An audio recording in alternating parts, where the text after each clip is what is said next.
So if I am looking to hire a web development agency, maybe I need a new website, what are some questions that you would be asking them, trying to pre-vet the business? Yeah, so the very first question I'd want to ask a web development agency is, I'd be giving them my end goal, and then I'd want them to come back with a strategy. So what I mean by that is that there's different CMS systems. There's WordPress, let's say, like with WooCommerce, there's Shopify, there's Magento, there's Laravel, there's people that do bespoke and custom kind of web development. I'm not a massive fan of anyone doing anything custom, because the minute something goes wrong, you've got a single point of failure where normally another developer says, I don't have a clue what he's created here and I don't know the code and stuff like that, where if it's WooCommerce with WordPress, you can almost go to any WordPress developer that knows the e-commerce arm to it to be able to fix things. It's a lot easier and it's a lot faster to be able to just get a plugin that can do a lot of things. It's a large inventory of plugins that can do a lot of different jobs as opposed to keep building new. So I'd want to know, once I've given the end goal, their strategy of how they're going to build it. And like I said, some of them that are going to say custom, I might just straight away be saying no. The ones that are saying why they think Laravel might be better than Magento, or if it is just standard WordPress, what plugins are going to be used and stuff like that. I'd want the strategy put in place of what they're thinking they would do prior to doing any sort of design or development work for me. So that's my first question to a web development agency is, show me a strategy of what you're thinking you'd do for this. Yeah, definitely. I think the next question that I would be asking is like asking for case studies. So, for example, you touched on that there's multiple CMS systems, there's WordPress, there's Shopify, there's Magento. What I would be wanting to know is, let's say if I'm a big fashion brand and I want a new Shopify store, I want to see other work that they've done in the past. I want to see all the functionality that they've got. And in some cases, you might even need a custom CMS being built. Let's say, for example, you're selling something really bespoke, like maybe you're selling customized T-shirts or customized mugs and stuff like that. And in that case, you might need a custom CMS. But in a lot of cases, straight out of the box, solutions would probably be my go-to as well. Yeah, for sure. I think you touched upon there with regards to case studies. I think there's two big parts that I would personally be looking at from the case studies. If they're giving the website their away, I'll be looking at it with regards to site speed, web core like vitals and stuff like that. Just making certain that they understand the importance from an SEO standpoint, that it loads fast. Yeah. Because it is important. And what I'd want to be wanting to do as well is, if they are a web development company, I want to make certain that they've either in-house or they're very closely working with a web design agency, and they're also working and understand the importance of technical SEO. Yeah. So in an ideal world, I think web design, web development and technical SEO should form underneath the same business. Mm-hmm. So I'd be wanting to make certain from a case study point of view that those three things are tied together and they completely understand the importance of technical SEO and speed. And then after that, then I'd be looking at, once I've got the strategy and I've seen the case studies, the price, how much are you? Are you good value? Can I compare this price and what they're both going to do? And then, the big one for me is price. Yeah, I think one thing that I would be looking at when it comes to the pricing point of view, because we've had countless amount of websites over the years, but in some cases, you might get 2 or 3 quotes back by this stage, and you might say, well, why is this one 15,000, but this one's 2.5? And what you might realize is the 15,000 one also comes with CRO. So CRO is really important for anybody that doesn't understand it. It's conversion rate optimization. And basically, I mean, it's all fine and well having a brand new website being built and it's really fast and it's technically built out from a technical SEO point of view very well. But you also want to be able to convert that traffic. So every website has got an end goal, whether it's a local business, you might want to get more leads, whether you're an e-commerce store, you want to get more actual sales. So you want to make certain that the contact form, for example, maybe it's a 2-step contact form, and you, like people that are in CRO and they understand conversion rates and stuff, they'll know that a two-step form is actually higher converting. For example, you might have a multi-step checkout form, you might have upsells on your checkout, you might have downsells, you might have cross-sells. So in that case, that £15,000 quote, I might say, well, actually, do you know what? I'm getting a lot of value there. Yeah, for sure. Yeah, it's not always the cheapest one. It's what you think is best value. So sometimes the most expensive quote is the best value. So yeah, for sure. And like you said, there's a few bits on there that you touched upon with regards to like CRO.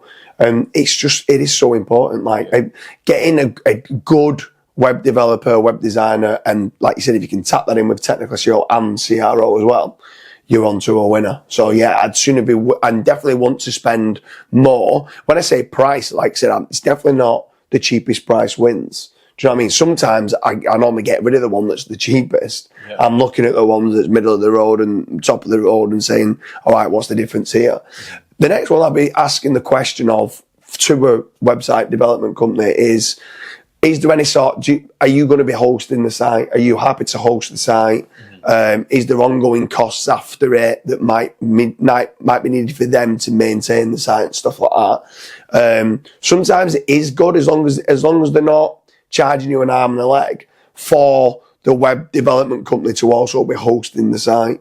There is times where some web development companies, they charge you not very much for the website and then they're absolutely charging you a fortune on the hosting. So you need to be very careful. And then it's like certain things we do like CDMs and stuff like that. Are they going to set up Cloudflare? Is there going to be caching and stuff like that? If there's a lot of things that's going on, sometimes it is better left with the web development company to have everything encompassing with the business. Because what starts to happen is you get someone who starts doing the hosting and the CDMs and Cloudflare and everything else that might come with it, and they start saying, oh, the code's not very good. And the people who's built it then start saying, oh, it's to do with the hosting. And there's always finger pointing. Yeah. So sometimes I like having my web development agency that I'm working with, and hopefully I'm building a long-term relationship with them. I don't mind them hosting and sorting the CDMs out. So my question would be, do you do those services as well? Yeah, definitely. And then I think the next question I would be asking them is there any aftercare? Because websites do get hacked.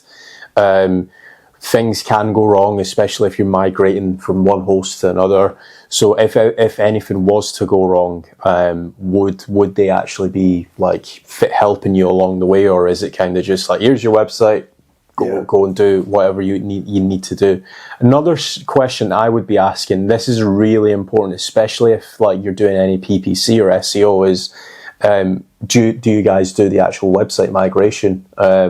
Do you align, like if you guys are big into SEO and stuff, one thing that's super important, especially if you've been getting a lot of organic traffic, is making certain that your URLs align with your old URLs. Now, in some cases, if you're using different tech, let's say you're going from WordPress to Shopify or Shopify to WordPress, you might not be able to actually align all the URLs. So you might end up, if you don't know what you're doing, you might end up losing a lot of organic SEO traffic.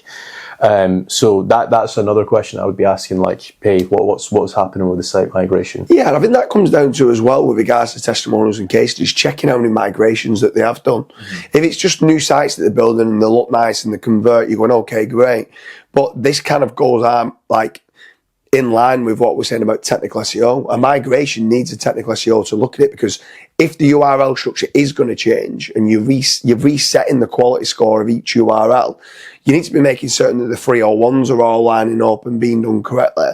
So a big one after that would be, what you touched on before would be, do I get, when you spoke about aftercare, a question I'll be asking a web development company is, do I get some sort of account manager?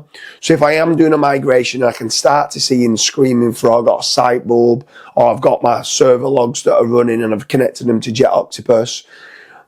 Is Googlebot wasting crawl budget in certain places? And then if it is, I want to throw that straight back to my web development company saying, this needs sorting, look at this.